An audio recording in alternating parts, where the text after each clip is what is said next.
علی اقصی میں جسمانی طور پر گئے تھے یا روحانی طور پر؟ جسمانی طور پر تو خدا کی قسم یہاں بھی جسمانی طور پر تشریف لے آئے تو کس کی ضرورت ہے آگے کھڑا ہو؟ مگر ہم تو جسمانی طور پر موجود مانتے ہی، ہم تو روحانی طور پر موجود مانتے ہیں۔ جسمانیت کی حکام اور ہے، روحانیت کی اور ہے۔ پہلا ناطقہ کہتا ہے دم بدم پڑھو درود حضرت بھی ہے یہاں موجود، وہ بھی ٹھیک کہتا ہے کہ سرکار نورانی اور روحانی طور پر موجود ہے۔ دوسرا کہتا ہے جان کرنی کے وقت آنا، اپنی تشریف لے آنا اور زیارت سے مشرف کرنا، پہلا بھی سچا دوسرا بھی سچا۔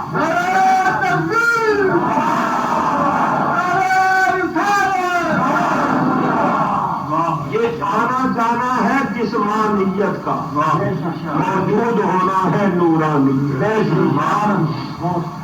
موجود ہونا روحانی اور نورانی طور پر ہے، آنا جانا جسمانی طور پر ہے۔ دیکھو میں یہاں منبر پر بیٹھا ہوں اور میری آنکھوں کا نور کہاں تک پہنچ رہا ہے؟ سارے مجمع تک۔ میں اپنی آنکھ کی نورانیت سے سارے مجمع پر موجود ہوں، جسم کے ساتھ منبر پر۔ لیکن اگر جسم کے ساتھ مجھے کہیں جانا پڑے گا تو چل کے جاؤں گا۔ جسم میرا یہاں ہے، میری آنکھ کا نور وہاں تک ہے، وہاں تک ہی نہیں، باہر نکلوں تو تاروں تک، آسمانوں تک۔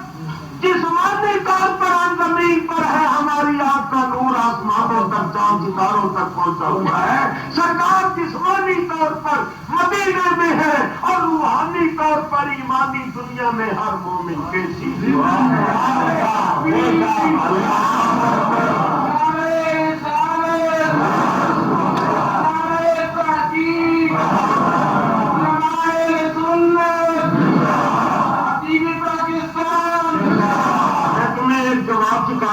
علماء کے سامنے ایسی بات تو نہیں کرنی چاہیے، جب یہ کر رہے ہیں تو ہمیں بھی کرنی پڑے گی۔ سنو میرے دوستو، یہ نبی کریم کو تو حاضر ناظر نہیں مانتے، خدا کو تو مانتے ہیں۔ تو ان سے یہ کہا کرو کہ تمہارے ماں باپ حاضر ناظر ہو تو تم ننگے نہیں ہوتے ہو، خدا حاضر ناظر ہے تو ننگے کیوں ہو جاتے؟ شرم نہیں آتی؟ غیرت نہیں آتی؟ ماں باپ کا اتنا خیال کرتے ہو، خدا کا خیال نہیں؟ ماں باپ کے سامنے ننگے نہیں ہوتے ہو، خدا حاضر ناظر ہے ننگے ہو جاتے ہو؟ تو تم خدا کی اتنی بے ادبی کرتے ہو۔ تمہیں چاہیے کہ کبھی ننگے نہ ہوا کرو، کیونکہ خدا تو ہر وقت حاضر و ناظر ہے، تم خدا کے سامنے ننگے ہو جاتے ہو، بے شرمو۔ شرم نہیں آتی تمہیں؟ یہ جواب دیا کرو، تمہیں جواب کیا سکھانا، موت ہی ہمارا مسئلہ نہیں۔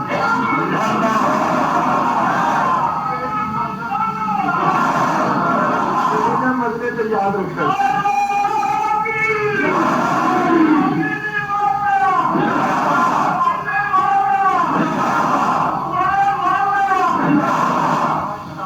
میرے بزرگوں اور دوستوں دیکھو یہ لوگوں کو کیسے بہکاتی ہے، ذرا دھیان دو، یہ بڑا اہم مسئلہ ہے۔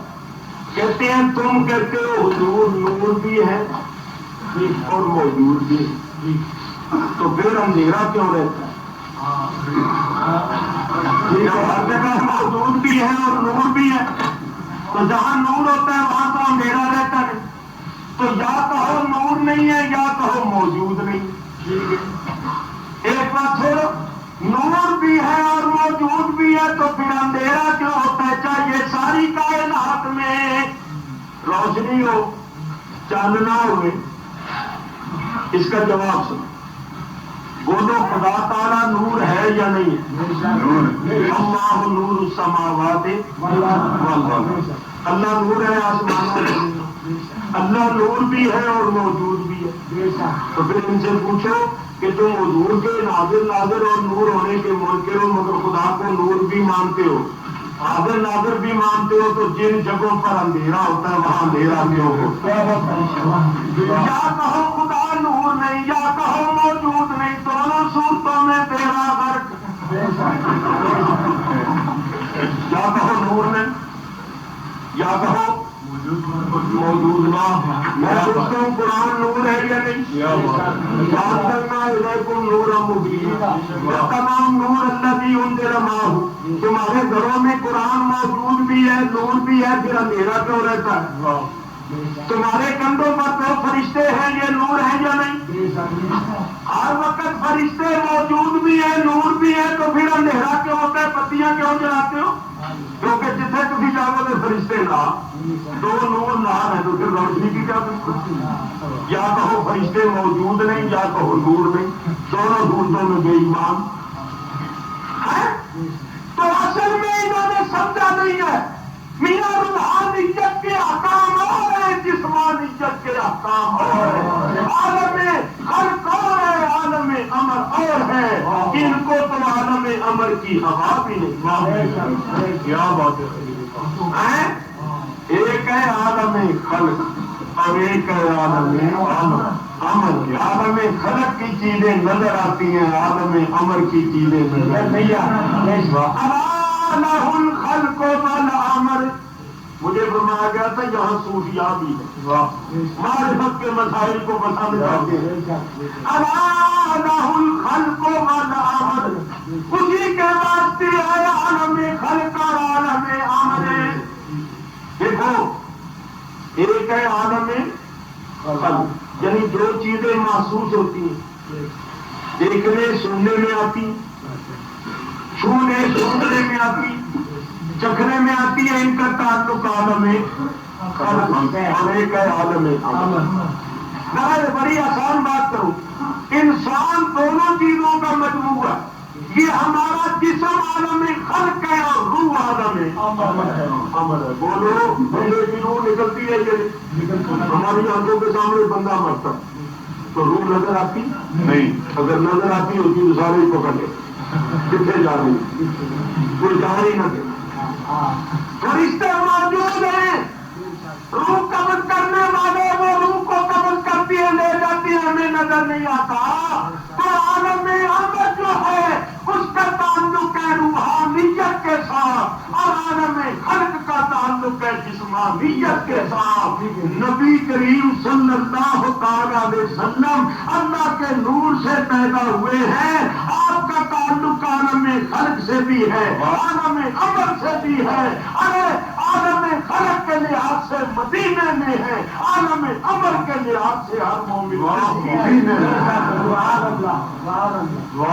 کیا بات ہے میرے بزرگوں اور دوستوں، ان لوگوں کو پتہ ہی کوئی نہیں، یہ جو اعتراضات کرتے ہیں ان کو حقیقت کا پتہ نہیں ہے۔ کم از کم یہ اپنے بزرگوں کی کتابیں پڑھا کریں تو اس قسم کے اعتراض نہ کیا کریں، مگر افسوس یہ ہے کہ یہ اپنوں کو بھی نہیں مانتے۔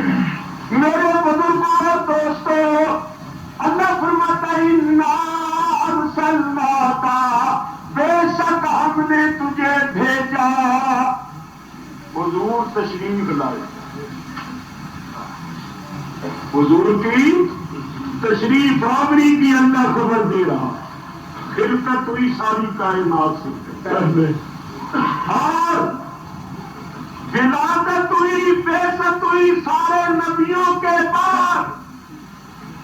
آپ نے ہمیشہ سنا ہوگا، سنتے رہتے ہیں، اللہ تعالیٰ نے اپنے حبیب کے نور کو ساری کائنات سے پہلے پیدا کیا، وہ نور لاکھوں کروڑوں برس اللہ کے حضور میں رہا، اور اللہ کی انوار و تجلیات میں وہ خیر و برکت حاصل کرتا رہا۔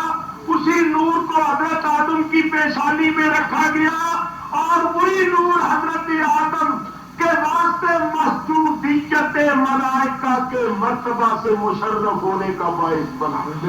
پھر وہی نور آگے حضرت آدم کی اولاد میں چلا۔ اسی نور کی برکت سے نوح علیہ السلام کی کشتی تیر رہی تھی، اور اسی نور کی برکت سے ابراہیم علیہ السلام پر آگ گلزار ہوئی۔ یہ 14ویں صدی کا عقیدہ نہیں ہے، یہ استاد العلماء بیٹھے حضرات۔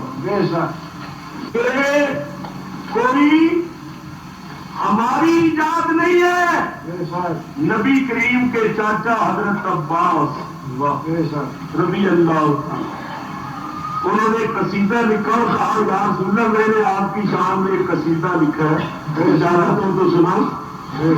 قل لا یفتح اللہ فاقا، فرمایا چچا کہو جس منہ سے تم میرا قصیدہ پڑھو گے اللہ اس منہ کو سالم رکھے۔ حضرت عباس حضور کی مجلس مسجد میں جب حضور غزوہ تبوک سے واپس آئے، مسجد میں بیٹھے ہوئے حضور کی مجلس میں حضرت عباس حضور کے چاچا یہ کہتے وَرَدَّ نَارَ الْخَلِيلِ مُقْتَتِمًا فِي صُلْبِهِ أَنْتَ كَيْفَ يَحْتَرِقُ۔ یا رسول اللہ جب ابراہیم علیہ السلام کو آگ میں ڈالا گیا تھا اس آگ میں آپ نے بھی جلوہ گری فرمائی، آپ بھی جلوہ گری کیسے؟ فی صلبِهِ أَنْتَ، آپ ابراہیم علیہ السلام کی پشت میں جلوہ کرتے، پوشیدہ تھے، جب آپ کا نور ان کی پشت میں تھا کیف یحترق، پھر وہ کیسے جل سکتے تھے؟ تو ایسی حدیث کو کیا کہتی ہے؟ محدثین کی اصطلاح میں ایسی حدیث کو کہتے ہیں حدیث تقریری، یعنی نبی کریم کے سامنے کوئی بات کی جائے، کوئی کام کیا جائے، حضور دیکھے اور حضور روکے ٹوکے نہیں تو اس کا مطلب یہ ہے کہ وہ کام صحیح ہے۔ اگر غلط ہوتا تو حضور پر لازم تھا کہ حضور اصلاح کر دیتے، روک ٹوک دیتے، چاچا آئندہ ایسا نہ کہنا یہ بات واقعے کے خلاف ہے۔ حضور نے روکا ٹوکا نہیں، سنا، تسلیم کیا، معلوم ہوا انہوں نے حق بات کہی تھی۔ دیکھو سرکار تو عالم علیہ السلام ابراہیم علیہ السلام کی پشت میں تھے، پھر وہ کیسے چل سکتے؟ اور بولو بھائی ہم مذہبن کون ہے؟ حنفی، سب بولو مذہبن کون ہے؟ حنفی۔ اور یہ لوگ کہتے ہیں ہم بھی حنفی ہیں، تو یہ حنفی نہیں آ سکتے، حنفیت سے گر گئی، معتزلہ بن گئی، ان کے عقائد وہی ہوتے جا رہے ہیں جو معتزلہ کے، وہ بھی معتزلہ بھی کہتے ہیں حنفی، یہ بھی وہی ہے۔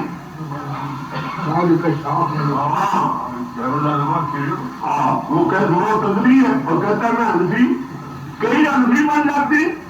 اصل میں بات یہ ہے بٹیر باز جو ہوتا ہے نا، جب وہ کھیت میں جال لگا دیتا ہے نا تو ہمارا بالکل بٹیرے جیسی نکلتا گلا تو ہوئی نا آگے مارنا میری حسیت یہ گلا نہیں میری تھی سمجھ لگتا ہے کیوں بھائی بٹیر باز کیسی آواز نکالتے ہیں؟ بالکل بٹیرے جیسے، بٹیرے سمجھتے ہیں بٹیرا بول رہے ہیں، لیکن ہوتا ہے شکاری۔ اور بٹیرے جیسی آواز کیوں نکالتا ہے؟ اگر آواز نہ نکالے تو بٹیرے پھنسے کیسے؟ یہ اپنے آپ کو حنفی نقش بندی نہ کرے تو حنفی نقش بندی پھنسے کیسے؟ یہ حنفی نہیں، یہ حنفی نہیں ہے۔ میں آپ کو بتاؤں یہ آواز حنفیوں کی نکالتی ہے تاکہ حنفیوں کو پھنسائے۔ ہمارے امام اعظم امام ابو حنیفہ رضی اللہ تعالی ان کا قصیدہ نعمانیہ پر کرا، وہ حضور کی بارگاہ میں ہدیہ عقیدت کی پیشکش کرتے ہوئے فرماتے ہیں انت الذی لما تمثل آدم من ذلۃ فاضا وهو آباد۔ یا رسول اللہ وہ ذات ہے جب آدم علیہ السلام نے آپ کی ذات سے تبسل پکڑا، جب آدم علیہ السلام نے آپ کو وسیلہ بنایا تو وہ کامیاب ہو گئے، حتیٰ کہ بظاہر وہ آپ کے باپ ہے مگر ان کا بھی بیڑا پار ہوا تو آپ کے وسیلے۔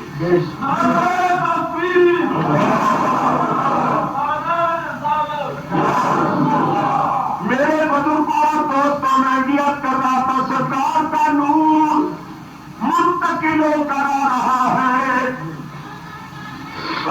ابراہیم علیہ السلام پر آگ گلزار ہوئی تو اسی نور کی، اسماعیل علیہ السلام چنی کی تیز دھار سے بچے تو اسی نور کی، وہ نور پاک سلبوں میں اور پاک رحموں میں، پاکوں کے سلبوں میں اور پاکوں کے رحموں میں منتقل ہوتا ہوا اپنی برکات اور اپنے جلوے دکھاتا ہوا آ رہا ہے۔ اگر تفصیلی طور پر پڑھنا چاہو تو میری کتاب پڑھو، الذکر الحسین فی سیرت النبی الامین، میں نے حضور کے نور کا منتقل ہونا بیان کیا، حضور کی آباء و اجداد کے اولاد بیان کی۔ حضور کے آباء و اجداد میں ایک بزرگ ہے جن کا نام تھا حضرت الیاس، وہ فرماتے ہیں جب میں حج کے لیے احرام باندھتا تھا اور کہتا تھا لبیک، میں منہ سے لبیک کہتا تھا اور اپنی پشت سے بھی لبیک کی آواز، اٹھا کر دیکھو زرقانی شرح مواہب الدنیا، علامہ زرقانی نے ان روایات کو نقل کیا۔ ارے جن کے سلبوں میں سرکار تھے وہ منہ سے کہتے تھے لبیک، سرکار ان کی پشت میں کہتے ہیں۔ یہ نور منتقل ہوتا ہوا حضور کے دادا جان حضرت عبد المطلب رحمت اللہ علیہ نے آیا، جس کے سلب میں حضور کا نور آتا تھا اس کے چہرے میں چمک پیدا ہو جاتی تھی، ایسی چمک کے وہ میری کوٹڑی میں جاتا تو روشنی ہو جاتی، اس کے بدن سے خوشبو آنے لگ جاتی، اس کے اوصاف پاک ہو جاتے، لوگ اس کی بڑی تعظیم کرتے۔ جنازے پڑھ کے دیکھو، حضرت عبد المطلب کا یہ عالم تھا کہ بڑے بڑے بادشاہ رؤساء امراء ان کی تعظیم کرتے تھے، بوجہ نور محمدی کے ہیبت میں آ جاتے تھے اور ان کی تعظیم کرتے۔ اگر واقعات سنانے لگوں تو بڑا وقت لگ گیا۔ دیکھو حضرت عبد المطلب سرکار کے نور کی برکت سے ایسے تھے کہ جب مکے میں قحط پڑ جاتا، بارش نہیں ہوتی، تو قریش کے بڑے بڑے سردار ان کا ہاتھ پکڑ کر کوہ سبیر پر لے جاتے اور کہتے عبد المطلب اللہ سے نہیں مانگو۔ حضرت عبد المطلب ہاتھ اٹھاتے، ادھر ہاتھ اٹھتے ادھر کالی کالی قطعیں چھا جاتی، اللہ ببرکت نور محمدی بارش برسا دیتا۔ حضرت عبد المطلب کے جسم سے خوشبو ان سے نور پاک منتقل ہو کر حضرت عبداللہ میں، حضرت عبداللہ کا لقب ہے زبی، اس لیے سرکار فرماتی ہیں نبل الزبی ہے، میں دو زبیحوں کا بیٹا، ایک میرے باپ زبی ہے حضرت اسماعیل اور ایک میرے باپ زبی ہے حضرت عبداللہ۔ دیکھو حضرت عبداللہ کے اخلاق بڑے پاکیزہ، انہوں نے زمانے جاہلیت میں کبھی بت پرستی نہیں کی، کبھی شراب نہیں کی، کبھی برائی نہیں کی۔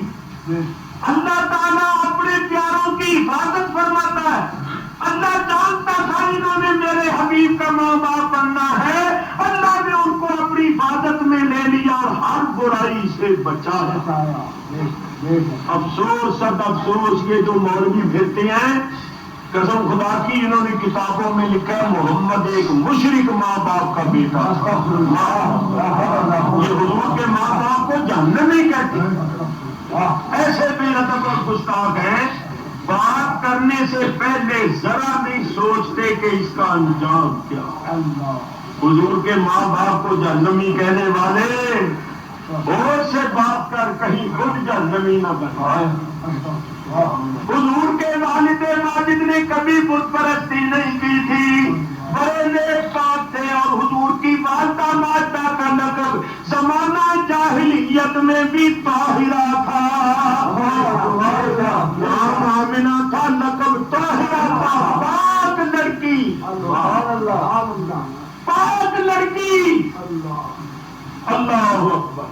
دیکھو نکاح ہو گیا، بڑے واقعات ہیں جن کو میں چھوڑ گیا ہوں۔ نکاح جب ہوا پہلے ہفتے میں حضرت آمنہ رضی اللہ تعالیٰ عنہ نور محمدی کی امانت اور آپ نے سنا ہوا ہے کہ ابھی نکاح کو 2 مہینے یا بقول بعد 5 مہینے ہوئے تھے. حضور کے والد ماجد حضرت عبداللہ کھجوروں کی تجارت کرنے کے واسطے یثرب جس کا نام اب ہے مدینہ طیبہ، اب یہ صرف کہنا جائز نہیں کیونکہ اس کے معنی اچھے نہیں، وہاں کھجوروں کی تجارت کرنے کے لیے گئے، وہی بیمار ہو گئے اور وہی انتقال. حضرت عبد المطلب کو بھی صدمہ تھا، بھائیوں کو بھی صدمہ تھا، مگر سب سے زیادہ صدمہ اس غم نصیب بیوہ کو تھا جس کی شادی کو ابھی چند مہینے ہوئے تھے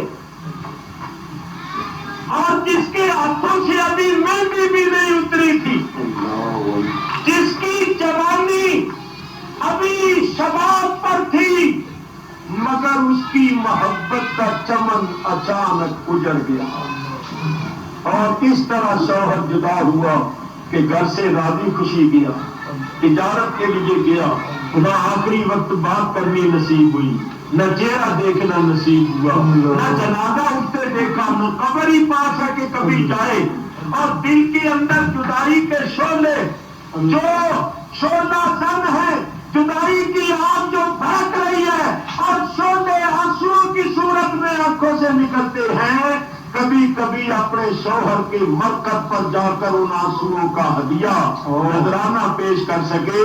شوہر کی قبر بھی ہے تو 300 میل دور ہے. اللہ اکبر. لیکن میں پہلے آپ کو بتا چکا ہوں، حضرت آمنہ فرماتی ہے رات کے وقت جب میں لیٹتی تھی، اکیلی ہوتی تھی، مجھے نیند نہیں آتی، لیکن مجھے غیب سے آوازیں آتی تھی، آمنہ تو غمگین نہ رہا کر، تو غمگین نہ رہا کر، رنجور نہ رہا کر، تو اپنی قسمت پر ناز کر، تیرے پیٹ میں جو بچہ ہے وہ اس امت کا نبی ہے. جب پیدا ہو تو اس کا نام محمد رکھو. بڑی بڑی اچھی زیارتیں ہوتی، مبارک بادیاں پیش کرتے تھے اللہ کے پیارے، عجیب و غریب قسم کی. حضرت آمنہ فرماتی ہے جب حضور مجھ میں منتقل ہوئے، مجھ میں ایک انقلاب آ گیا. میں شیشے میں اپنا منہ دیکھتی تھی تو میں حیران ہوتی تھی کہ میرے منہ میں اتنا نور کدھر سے آ گیا، میرے بدن سے خوشبو آنے لگ گئی. فرماتی ہے میں سخت پتھروں پر چلتی تھی، وہ میرے پیروں کے نیچے نرم ہو جاتے ہیں. اور جو عورتوں کی حالت ہوتی ہے ان ایام میں، وہ میری بالکل حالت نہیں ہوئی، کیونکہ فرماتی ہے نہ میرا پیٹ بھرا ہوا تھا، نہ کوئی بوجھ تھا، نہ کوئی شکر تھا، کیونکہ میں دیکھتی تھی میرے پیٹ میں نور ہی نور. لو میرے بزرگ اور دوستوں، وقت گزرتا گیا، دن پورے ہو گئے. حضرت آمنہ فرماتی ہے میں گھر میں اکیلی تھی، گھر میں کوئی اور نہیں. حضرت عبد المطلب حرم میں جا کر سو جایا کر، تو حضرت آمنہ فرماتی ہے میں گھر میں بالکل اکیلی. ربیع الاول کا مہینہ تھا، 12ویں شب تھی، پیر کی رات تھی، میں گھر میں اکیلی تھی. اچانک میرے شدت کا درد اٹھا، میں اس درد کی وجہ سے لیٹ گئی، کھڑی نہیں رہ سکی، بیٹھ نہیں سکی، شدت کا درد اٹھا. اور میں خیال کرنے لگی کہ پہلا بچہ ہے اور کوئی میرے پاس نہیں اور کسی کو میرے حال کی خبر نہیں، تو یہ وقت کیسے گزرے. تو فرماتی میں نے کیا دیکھا کہ اچانک میری آنکھوں سے پردے اٹھے، چھت بھی درمیان میں حجاب نہ رہی. میں نے دیکھا ساری فضا مردوں سے بھری ہوئی تھی، یہ فرشتے تھے جو مردوں کی شکل میں متشکل تھے اور وہ دھیمی دھیمی آواز سے کچھ پڑھ رہے تھے. اسی کو حفیظ جلندری نے اپنے انداز میں پیش کیا، فرشتوں کی سلامی دینے والی فوج گاتی تھی، جناب آمنہ سنتی تھی یہ آتی تھی، سلام آمینہ کے لال اے محبوب سبحانی، سلام فخر موجودات فخر نوع انسانی۔ فرماتی پردے میں نے کیا دیکھا؟ آسمان سے ایک سفید رنگ کا پرندہ میرے حجرے میں آیا، اس نے میرے اوپر سے یوں پر پھیر دیا اور وہ چلا گیا۔ اس کے پر کے پھرنے سے میری وہ تکلیف اور شدت کا درد دور ہو گیا۔ پھر اچانک میں نے کیا دیکھا؟ میرے پاس ایک پیالہ دودھ کا بھرا ہوا رکھا اور مجھے پاس بھی تھی، میں نے پی لیا۔ اس کے پینے سے مجھ میں اتنی قوت پیدا ہو گئی کہ اب میں ہر آنے والے نازک سے نازک وقت کا آسانی سے مقابلہ کر سکتا۔ حضرت آمنہ فرماتی ہیں پھر میں نے کیا دیکھا؟ اچانک میں نے دیکھا کہ میرا کمرہ حسینہ جمیل خوبصورت عورتوں سے بھرا ہوا ہے۔ ان عورتوں کو میں نے پہلے کبھی نہیں دیکھا۔ میں حیران ہو گئی کہ یہ کدھر سے آ گئی ہے، دروازہ بند ہے، نہ ان کے آنے کی آہٹ سنی ہے نہ کوئی خبر ہے، اور یہ اچانک میری آنکھوں کے سامنے کمرہ بھرا ہوا ہے کہ کون ہے؟ تو ایک عورت نے آگے بڑھ کر مجھے سلام کیا اور کہا کہ اے آمنہ، اے سیدہ، تو حیران نہ ہو، میں عیسیٰ علیہ السلام کی والدہ مریم ہوں۔ دوسری نے کہا میں آسیہ ہوں، تیسری نے کہا میں موسیٰ علیہ السلام کی بہن ہوں، چوتھی نے کہا میں حوا ہوں، اور یہ جنت کی حوریں ہیں، ہم سب تمہاری خدمت کے واسطے آئے ہیں۔ حضور کے ماں باپ کو مشرک کہنے والے میری تمہاری مائیں بھی ہیں، کیا ان کی خدمت کے واسطے بھی جنت کی عورتیں آتی ہیں؟ حضرت مریم جنت کی عورتوں کی سردار، حضرت آسیہ جنت کی عورتوں کی سردار۔ اور سنو، یہ حضرت مریم اور حضرت آسیہ دونوں جنت میں حضور کی بیویاں ہوں گی، حضور کی ذاتیت میں آئیں گی۔ تو اللہ نے انہی کو بھیجا کہ جاؤ جا کر خدمت کرو اپنی ماں کی، تم نے جنت میں بہو بننا ہے۔ تو جنت کی سردار عورتیں خدمت کے لیے آ رہی ہیں۔ کتنا مرتبہ ہے حضور کی والدہ ماجدہ کا کہ جنت کی عورتیں خدمت کے واسطے آ رہی ہیں۔ میرے بزرگوں اور دوستوں، مختصر یہ ہے، حضرت آمنہ فرماتی ہے میں نے اس رات دیکھا آسمانوں سے فرشتے آئے، انہوں نے جلوس نکالا، ہاتھوں میں ڈنڈیاں تھی، ایک جھنڈا انہوں نے خانے کعبے پر گاڑا، ایک مشرق مغرب میں گاڑا۔ یہ اشارہ تھا اس طرح کہ اس نبی کے دین کی ابتدا یہاں سے ہوگی اور پھر یہ دین مشرق و مغرب میں پھیل جائے گا۔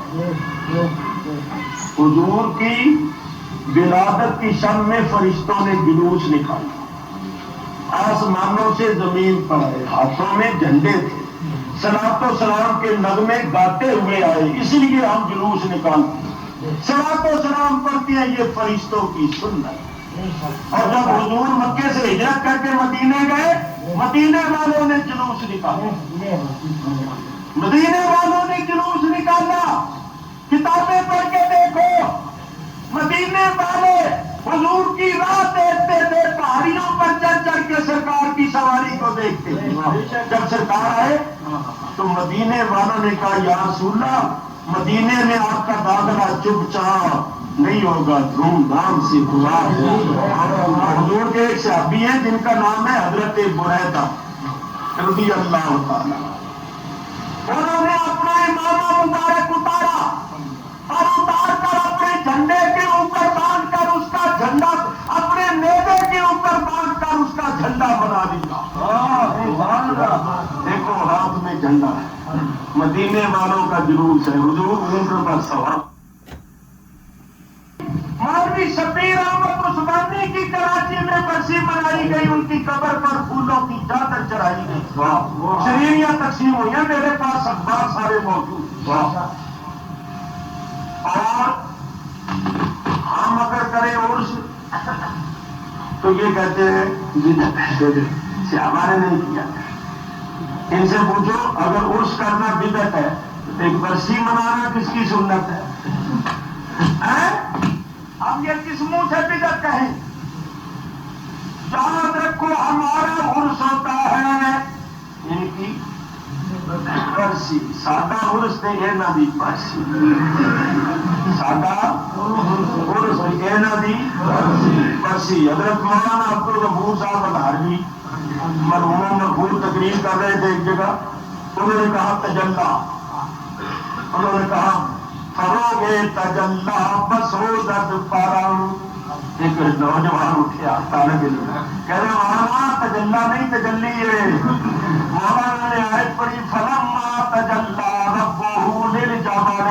پھر وہاں کی الحربی زبان میں کہنے لگے ماں دا تجلا تے تیری تجلی, ماں دا تجلا تے ایدی تجلی. اسی طرح میں بھی کہنا ماں دا عرس تے اینا دی برسی.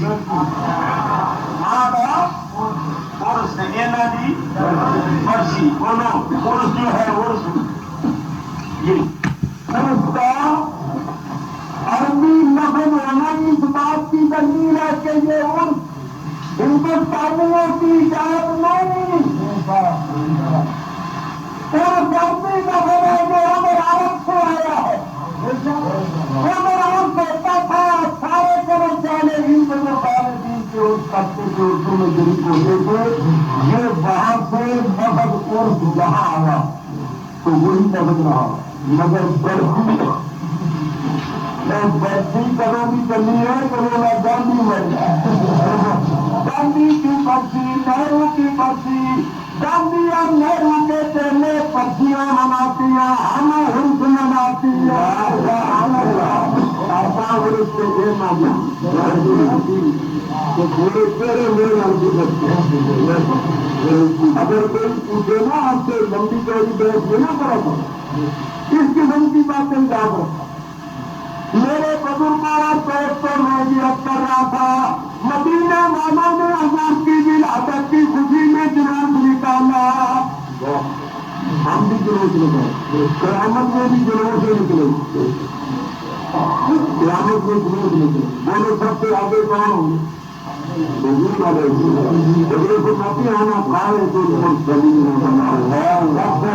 سارے رسولوں کا پائے دوں گا.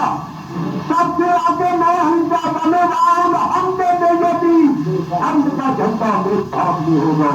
آدم من جو نہ ہوں سب آدم اور ان کے سوا جتنے نبی سارے میرے جھنڈے چلے. ضرور جھنڈا لیے آتے ہوں گے پیچھے سارے نبی, اور سارے نبیوں سے پیچھے حضور کی امت, حضور کی امت کے پیچھے سارے نبیوں کی امتیں. یہ جلوس کدھر جائے گا؟ جنت کی طرف. حضور جنت کا دروازہ کھولے سب بتائیں گے.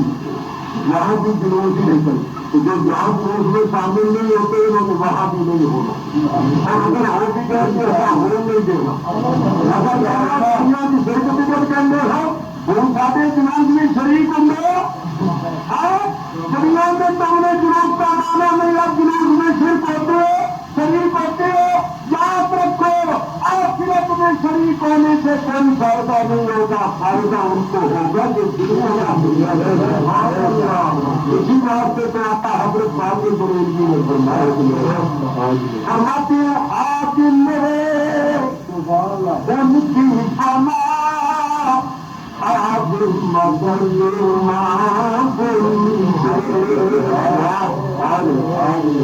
آج لے ان کی پناہ, آج مدد مانگ سے لے گر قیامت اگر مانگے تو دلی ورنہ پھر قیامت کے دنوں ادھر منگے ہیں انہیں قیامت میں سب کچھ مننا. قیامت کو مانی. اللہ فرماتا یوم تری المؤمنین یوم تری المؤمنین والمؤمنات دن تم مومن مردوں اور مومن عورتوں کو دیکھو، کیا جانو گی؟ یسعی نورہم بین ایدیہم وبایمانہم، جب ایمان والے مرد اور عورتیں چلیں گے تو ان کے ساتھ ان کا نور بھی چلے گا، آگے اور ساتھ ساتھ نور بھی اور منافقہ میں بھی آ رہے ہیں۔ پہلے بتا دیتا ہوں منافق کا ظاہر مسلمان اور باطن اللہ فرماتا ہے یوم یقول المنافقون والمنافقات،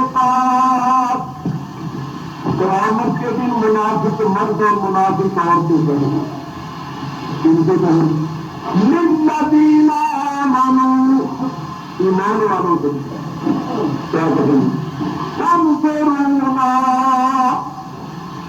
تو ایمان والوں ہمارا حال دیکھو، یہاں حضور کو انظرنا نہیں کہتے، یا رسول اللہ انظرنا، جیسے حضور کے مومنوں نے لگے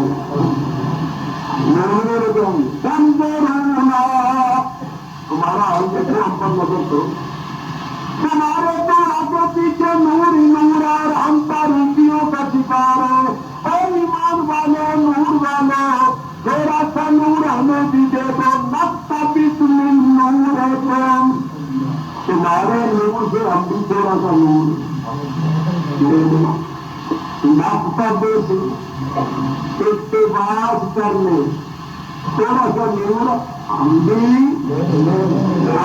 نور مانگیں، کن سے؟ ایمان والے کو، یہاں کہتے ہیں غیر اللہ سے مانگنا کرتے ہیں، کوئی منگنا ہے تو جب مانگیں گے نا نور تو کیا جواب ملے گی؟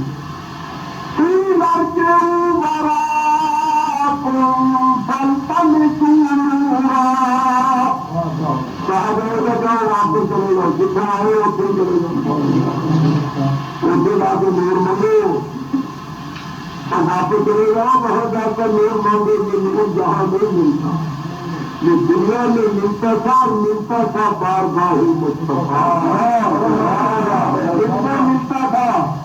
ان کو ملتا تھا جو نور مانتے تھے اور نور مان کر نور مانگتے، ہم نے نہ نور مانا نہ مانگا، جب سرکار کی بارگاہ سے نہیں ملا ہم سے کیسے نہیں سکتا، جاؤ واپس جاؤ، جس کو آئے اسے چلے جاؤ، اس سے آگے منگا نہیں، یہ قرآن پڑھ رہا، یہ نور دنیا میں ملتا تھا اور ان کو ملتا تھا جو چوری پھیلا کے یہ کہتے تھے میں بتا تو بادشاہ ہر دیکھ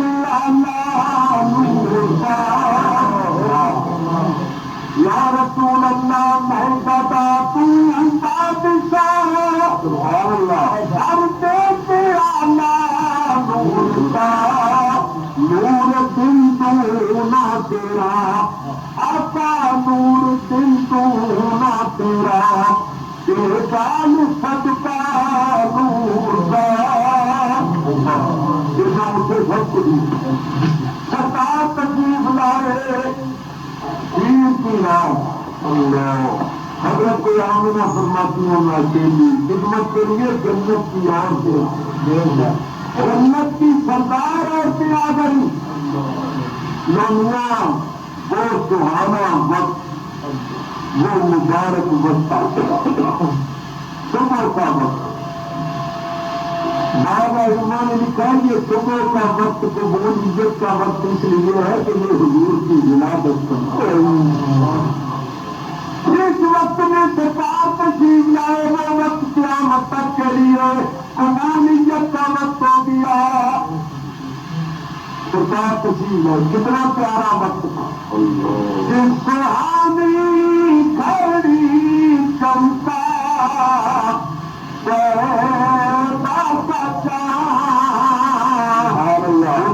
دل افروز کے ساتھ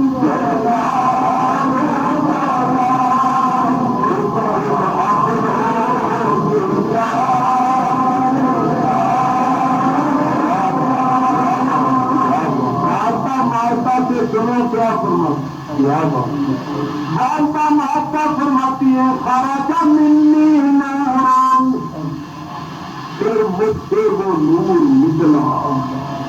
ماں بھی کہتی ہے نور نکلا، اور نور ایسا نکلا کچھ نور کے نکلنے سے آخری ہوئی کہ مشرق کو مغرب میں سنم منظر ہوتا ہے. حضور کی والدہ فرماتی ہے میں نے اپنے حجرے میں لیتے لیتے ملک شام کے محلات حضور صاف صاف ہو گئے. کسی قسم کی علائم سرود کی روح کے ساتھ حضور ناپ کٹے ہوئے، ختمہ کیے ہوئے، صاف صاف پیدا ہوئے، اور پیدا ہوتے ہی سجدے میں چلا.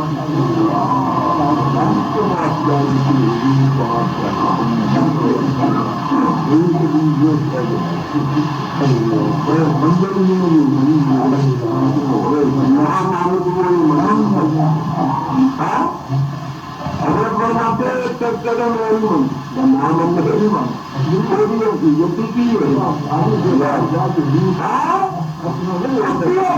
کیا ہے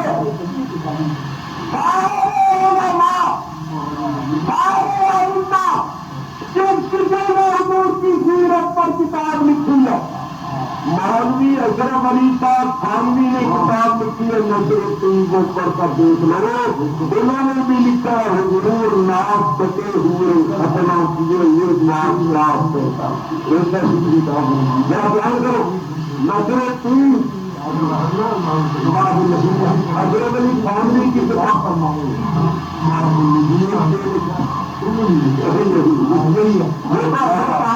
آپ کے لیے ہوا نا مراحب الدنیا تو میرے آپ منکر لینا میں انہوں نے کہنا کہ بھائی مراحب الدنیا مان جاؤ یہ اپنے مانوی کی کتاب پڑھ کے سلام ناپ پوری کا ختمہ شدہ پیدا ہوئے ایک باتیں ماننے والوں کو میرا نہیں مانتا.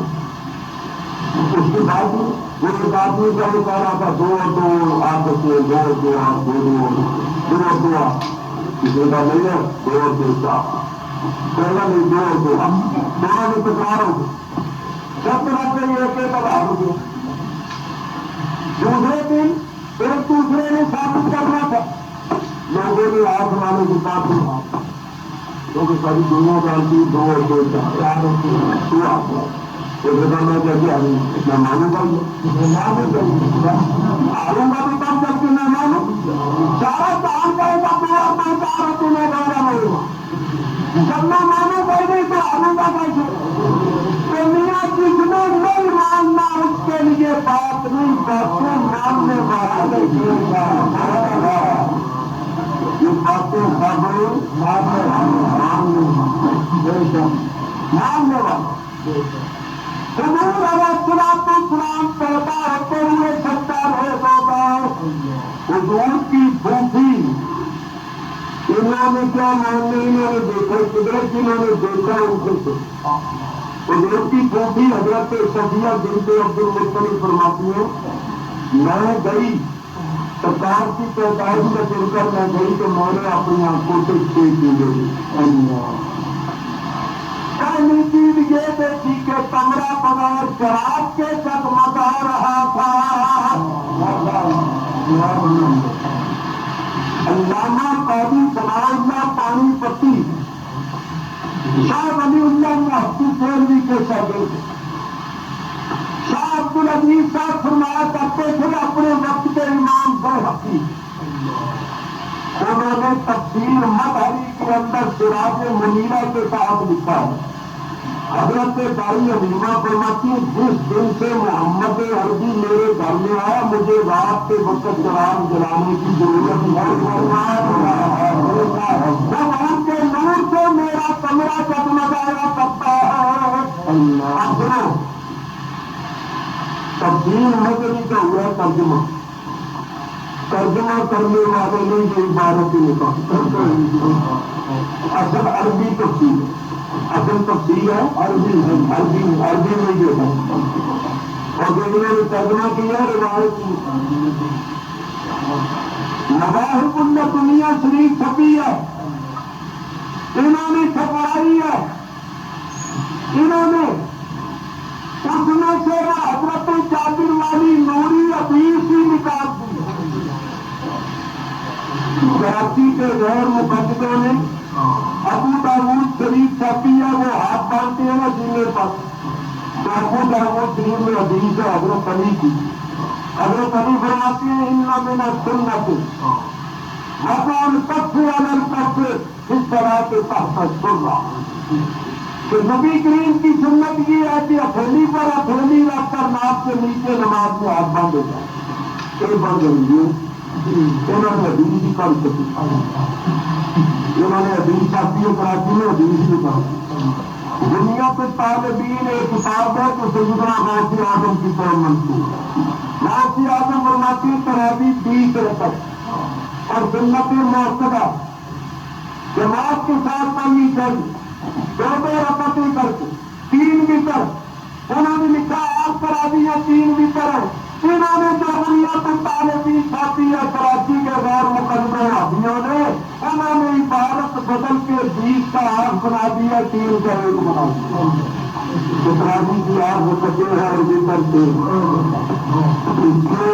حدیثوں کے تفسیروں کے بزرگوں کی کتابوں کے شاہ نبی صاحب نے توبہ اتنا عدلیہ میں لکھا ہے کہ سارے بزرگان دین کے سلسلے امامین کی نظروں میں آپ کا اپنے نظروں میں آپ کے منکر ہے، آپ کے صفا ہے توبہ، اس میں سے یہ عبارت ہی لکھا۔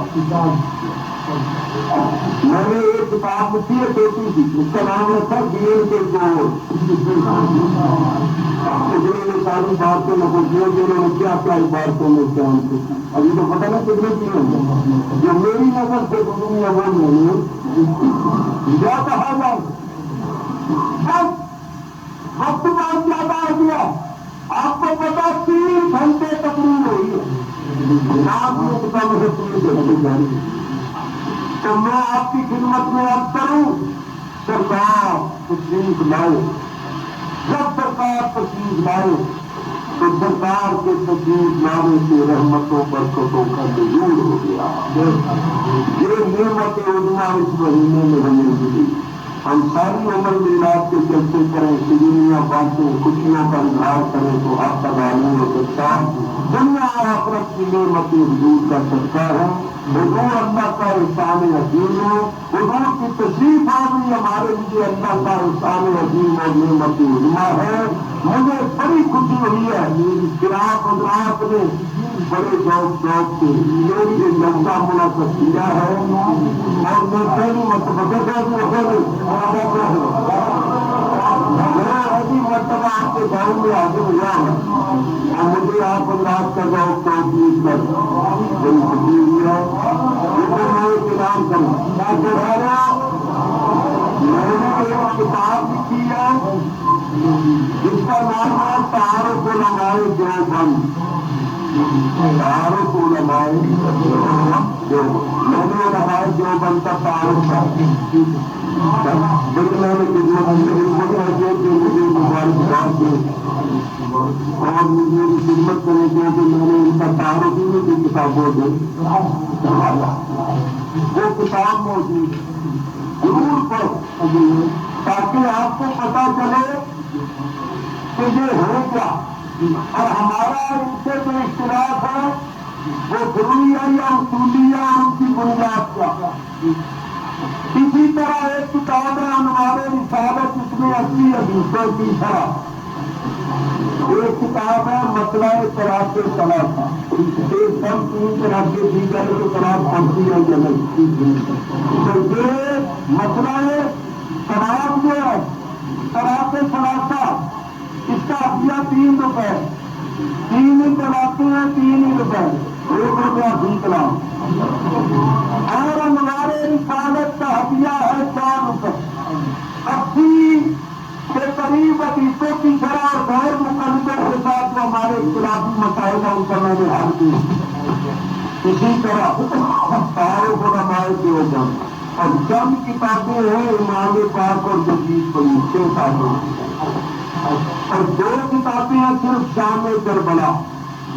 باقی میری کتابیں ذکر زمین ذکر حسین وغیرہ راہ حق اور دوسری کتابیں 2-4 دنوں میں جو تقریریں ہوئی ہیں ان میں نکل گئی اور آپ کو ویسے راول پنڈی میں اور دوسری جگہوں پر یہ کتابیں مل سکیں گی. جب بھی آپ چاہیں گے تو راول پنڈی میں بھی 1-2 کتب خانے وہ بھی رکھتے ہیں.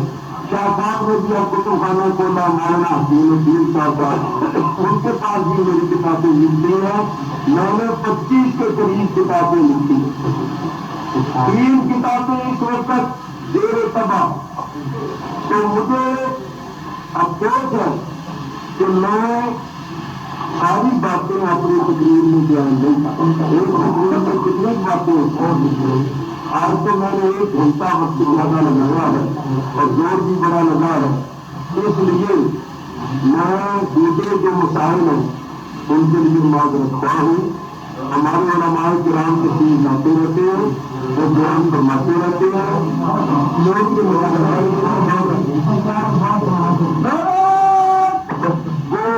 مسکینی ڈھونڈتے اور ہاتھوں میں لوٹے لوٹے دیکھ کر وہاں کے لوگ بڑے متاثر تھے. تو میں وہاں گیا. الحمدللہ میں نے پہلی مرتبہ 2.5 مہینے وہاں قیام کیا. روز میری تقریریں ہوتی تھی 2-3 1973. پھر 1979 میں انہوں نے مجھے بلایا. 2.5 مہینے پھر میں وہاں.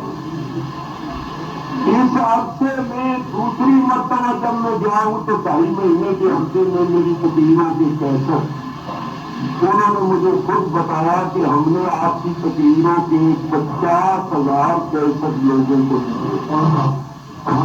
بطور تبلیغ لو بجاؤ. سارا ساؤتھ افریقہ اللہ کے فضل سے گونج پڑی. گھر تقریریں ہو رہی ہیں. بچہ اور عورت اور آدمی سارے مبلغ بن گئے. تقریریں حفظ ہو گئی. اب وہاں سے مجھے لوگ دیکھنے آتے ہیں. پاکستان کئی لوگوں نے مجھے وہاں نے دیکھا تقریریں سن کر دیکھنے آتے ہیں. آج کرنے آتے ہیں یا عمرہ کرنے آتے ہیں تو پاکستان میں ان کا کوئی عجیب نہیں ہوتا. وہ کہتے ہیں ہم دیکھ کے دیکھ رہے ہیں تقریریں سنی تو ہمیں فرق پیدا ہوا کہ آدمی کو زندگی میں دیکھ. تو انہوں نے مجھے بھی خط بھیجی. تو چند خط میری تو تقریباً 80 کے قریب تقریریں ہیں جن کے انہوں نے خط تیار کیے وہ سارے مجھے دیجیے. اب میں ان کو سنتا ہوں. سن کر نظر ثانی کر کے جب دیکھتا ہوں کہ تقریر ٹھیک ہے کوئی لفظ منہ سے اٹھ کر نہیں نکلا تو پھر اس کو میں آگے پھیلا رہا ہوں تاکہ پاکستان میں بھی سلسلہ جاری ہو تبلیغ کا. کیونکہ میں رہتا ہوں بیمار. حقیقت یہ ہے کہ یہ آپ کا جو سوچتا میں پہلی مرتبہ میں نے جتنا زور لگایا کہ جہاں بولا ہے اس وقت تو پتہ نہیں چلتا. بعد میں میری رگ درد کا. اب میں بہت کمزور 30 برس ہو گئے مجھے تقریریں کرتے اور کئی بیماریاں ہیں مجھے. ڈاکٹر مجھے کہتے ہیں تقریریں بالکل نہ کریں تم اپنی جان پر جرم کرنا. مگر میں کیا کروں. میں کہتا ہوں کہ دم میں دم تک دم ہے ذکر ان کا سناتے حضور کے ذکر کی برکت سے اللہ خیر رکھے. آپ میرا دعا کرنا. تو میں نے بڑی دور سے تقریر کی ہے. اب آپ رات فرماتے ہیں لوری اصل میں زور بڑا لگتا ہے ناز شریف پر لگتا ہے. تو حضرت مولانا کتنا فرماتے چند صاحب کو میں بجائے اس کے لیے انکار کرتا رہوں اور اسی میں وقت گزر گیا. چلو میں سنا دوں. اس لوری کا تعلق حضور کی جنازت پاک کے ساتھ ہے. اس موقع کی بات ہے لہٰذا میں سنا دیتا ہوں.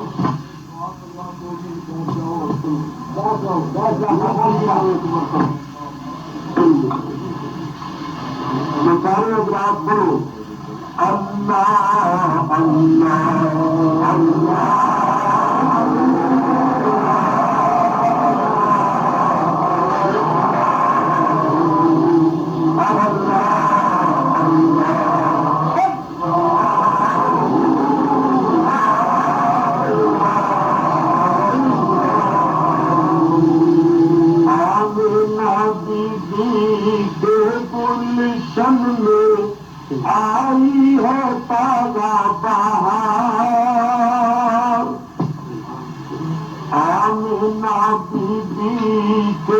گلشن میں آئی ہے تابہ بہار پڑھتے ہیں صلی اللہ وسلم پڑھتے ہیں صلی اللہ وسلم آج کرو دیوان نبی جی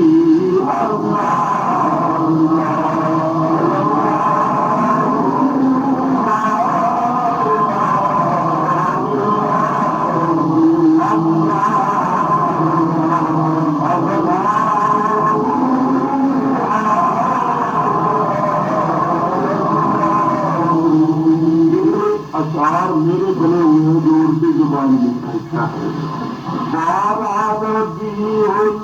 اول کو آیات الیتیم ربیع الاول کو آیات الیتیم ماہ نبوت میرے رسالت ماہ نبوت میرے رسالت پیارا رؤوف الرحیم نبی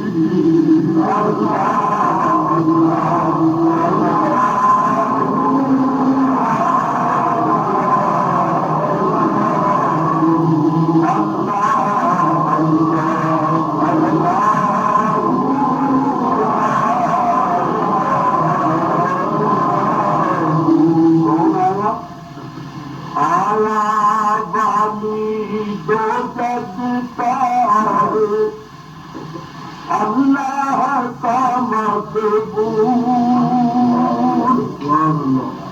آیا والی دو جگ کار اللہ کا مقبول شاپ ماچر ساکیے کافر شاپ ماچر ساکیے کافر پیارا رسول کریم نبی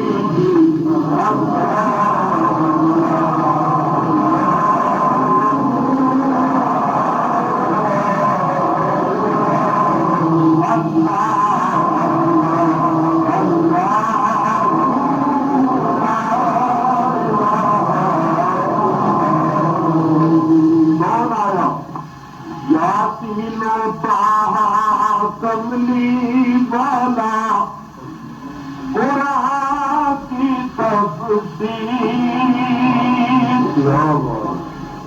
یاسین و طٰہٰ کملی والا قرآن کی تفسیر حاضر و ناظر شاہد قاسم حاضر و ناظر شاہد قاسم آیا سراج المنیر نبی اللہ